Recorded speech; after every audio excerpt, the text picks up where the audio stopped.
What's up, everybody, and welcome to my review of NXT. What do we got going on NXT tonight, huh? Basically, 1 week after New Year's Evil, and with new champions being crowned and whatnot, we do kick it off, though, with the new NXT champion himself, Braun Breaker, who came out, basically having the TNT title.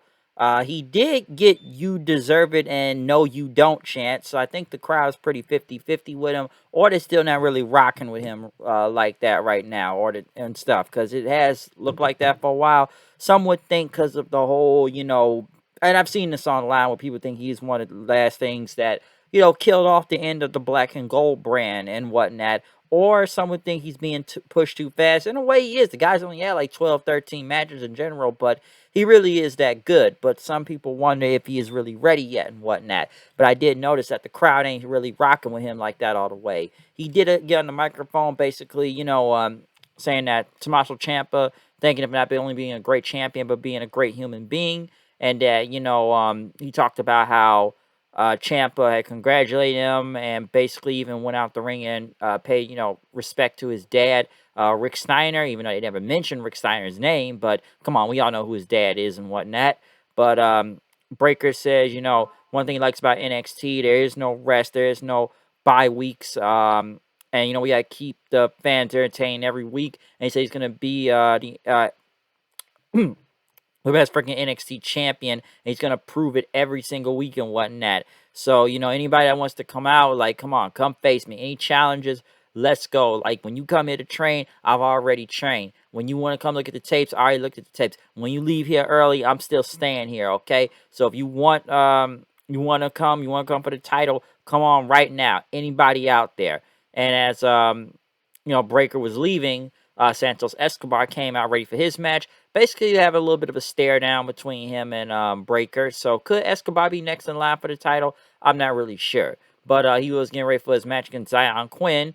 If whoever wins this match, Elektra Lopez would leave with one of them. I feel like, in a way, his feud sometimes doesn't make a little bit sense, especially with Lopez getting involved. Who's she going to go with and whatnot. But the match wasn't that bad.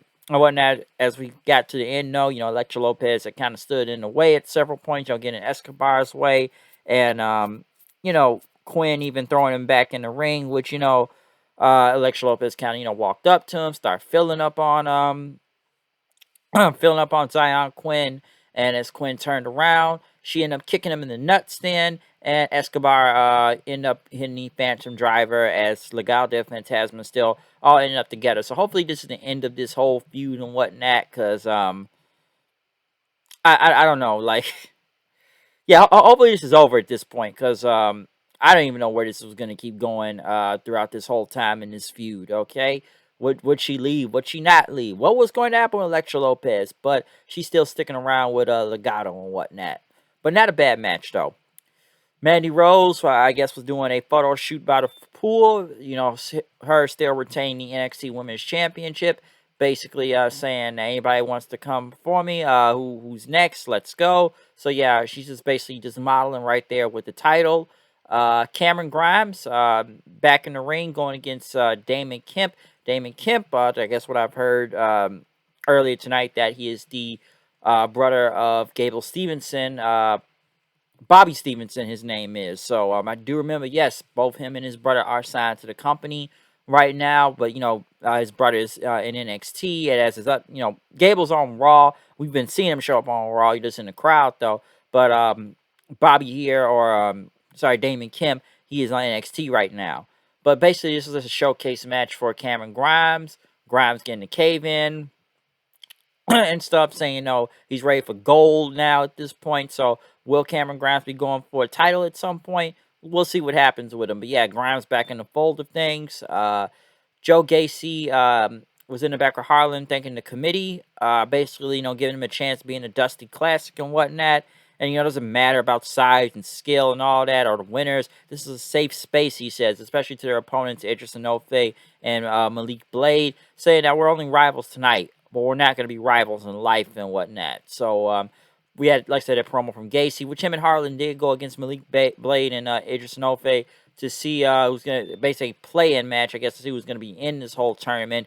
which ended up in a DQ finish where Harlan just beating the hell out of Malik Blade out there that the referee had to stop it by disqualification and whatnot. So I don't think Gacy and Harlan are actually in the match. They probably will when at the tournament. Well, maybe they probably end up in the tournament one way or another. So we'll see what goes with that. But interesting that it was Onofre no more by a DQ finish, and Harlan just kept going in and not stopping, and the referee had to stop the whole thing. So we'll see what happens with that. Imperium had a promo, Walter and whatnot.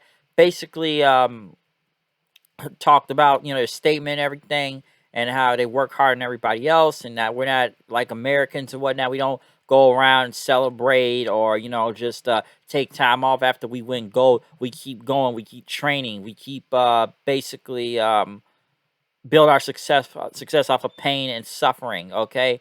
And that everything here is like unkempt, uneducated, and unfashionable with these Americans, and that they said they don't like them, and that the ring is sacred. So Walter, I believe, is now full time in regular NXT now at this point. I think he's apparently done with the UK thing. I know he didn't really want to come over to America. I believe they say he did since he broke up with his last wife, and he's with some girl now from the NXT UK show, so I guess it's okay for him to come to America now like that. So I think Walter is apparently full time now in America. Next, Pete Dunne went against Tony D'Angelo in a crowbar and on a pole match. Every time I think of a match with a pole and whatnot, I'm sure everybody can say this. Vince Russo, bro. I swear to God, bro. We're gonna do this match, man. We're gonna put the crowbar on the pole, bro. Next week we're gonna put Viagra on a pole match, bro. Bro, it's like the WCW booking, bro. They may have hired Vince Russo back for all I know, okay? He's probably working secretly in the back. Could he be? I'm not sure. But Vince Russo, bro. Bro. I swear to God, bro. But this match with Dunn and Tony D'Angelo, which I think is kind of crazy that you can only just use the crowbar in this match. I'm thinking, like, wouldn't this be a no DQ match then, since we're using a crowbar and whatnot, because they couldn't use chairs or any other thing because the referee kept stopping and it was a 10 count. The match wasn't bad. I know these pole matches look really ridiculous half the time, but they found a way to still, implement the crowbar in this whole match because obviously, come on, anybody gets hit with a damn crowbar, you're damn near killing somebody doing that. Because, yes, they were trying to do crowbar shots, but, dodging several times. Pete Dunne, even using the crowbar as a cross, um, with the crossface on Tony D'Angelo, but Tony ended up using a piece of the crowbar, hit Dunn with it and stuff. Basically, they were just using it. Dunn, still cross-facing again on his teeth and whatnot, but D'Angelo still got out of there. Basically, putting a chair, and they all start pulling a chair, and then all three of them, like both of them and the referee themselves, and basically pulling the chair back.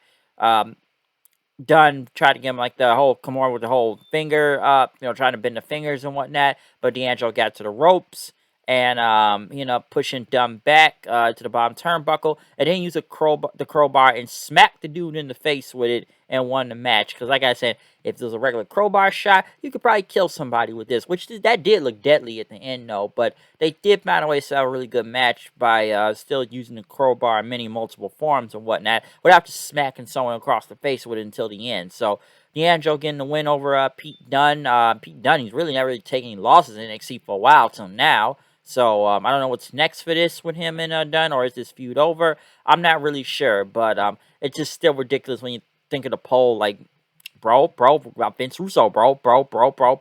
But not a bad match though. Um, I know they had Mandy Rose again, and another bikini photo shoot looked like in the back, basically talking about Toxic Attraction, how they're running things at NXT right now. Kaden Carter, Casey Catanzaro, and Amari Miller went against Indy Hartwell, Persia Perota, and Wendy Chu. Yes, why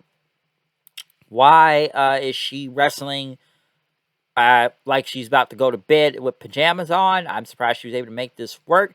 This was, I would just say, a 6-woman tag that was somewhere a little bit all over the place at several times here and there, and stuff. But one of them suicide dives looked damn near bad.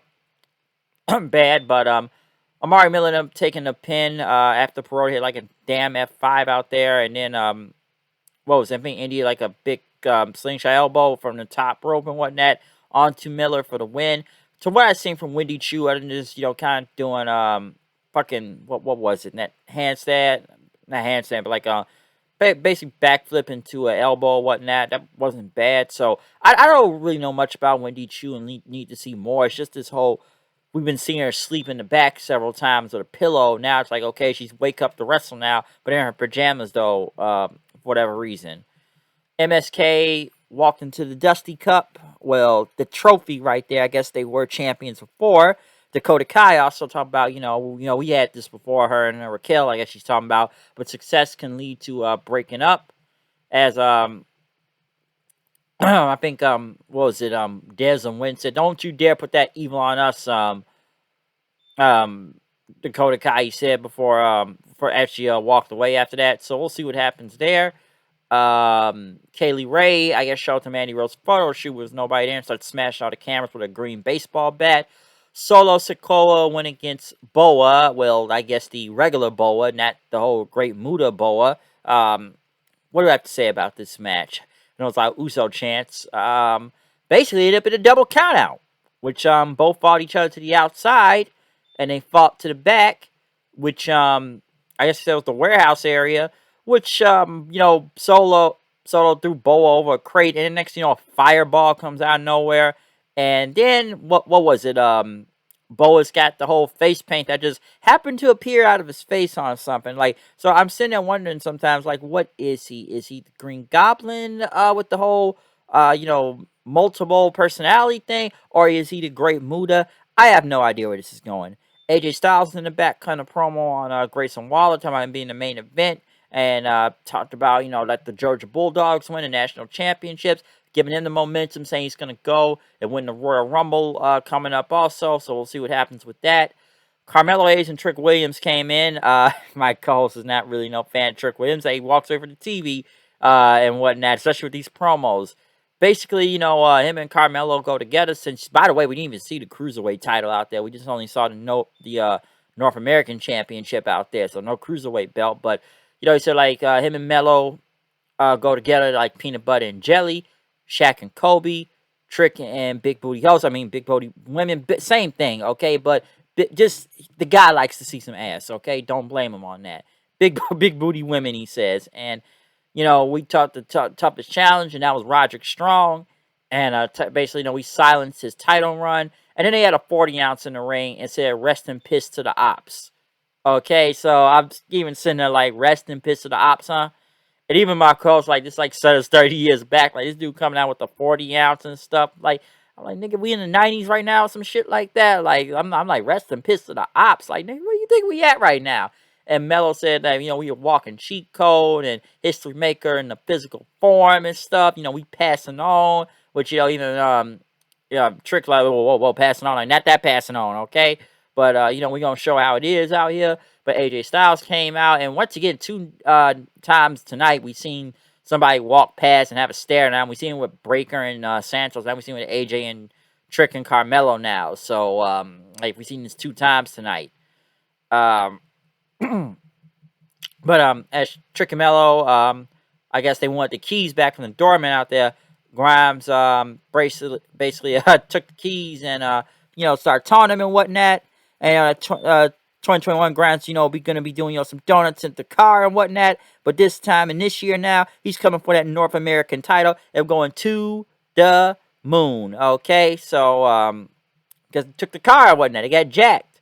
By the way, he had the suit also. By the way, so that's something. So I guess that's going to be Carmelo's next feud for that North American title. But with him being a double champion, I guess it was like, fuck the Cruiserweight title. That's gone at this point. It is gone. But in the main event, though, we had AJ Styles versus Grayson Waller. AJ super over. Not a bad match. I'm like, AJ got the win, so I'm not really mad at this.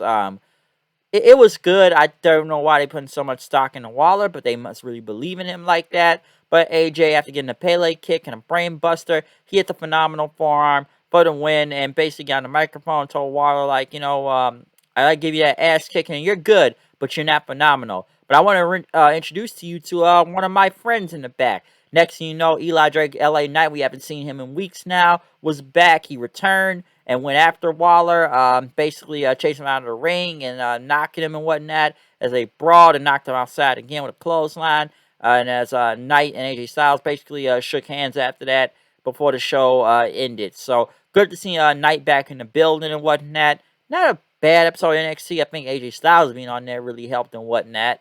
But obviously, a lot of things and set up new feuds were on tonight, okay? Or a little bit some feuds ending, like this whole Santos and Zion Quinn thing, which I'm assuming Grimes moving on to Carmelo and them. Gacy and Harlan moving on, I guess, into the tournament and some with the Dusty Cup coming up. Is this the end of the Tony D'Angelo feud? Possibly. I'm not really sure. But obviously, some new feuds and feuds that ended or tonight are continuing and stuff. So we'll see what happens next. But obviously, this was a Fallout show from New Year's Eve last week, and we're moving on to new stuff. So other than that, I'm out of here. Comment, subscribe, follow me on Twitter at HoodieNight890. I'll see you guys then. Peace.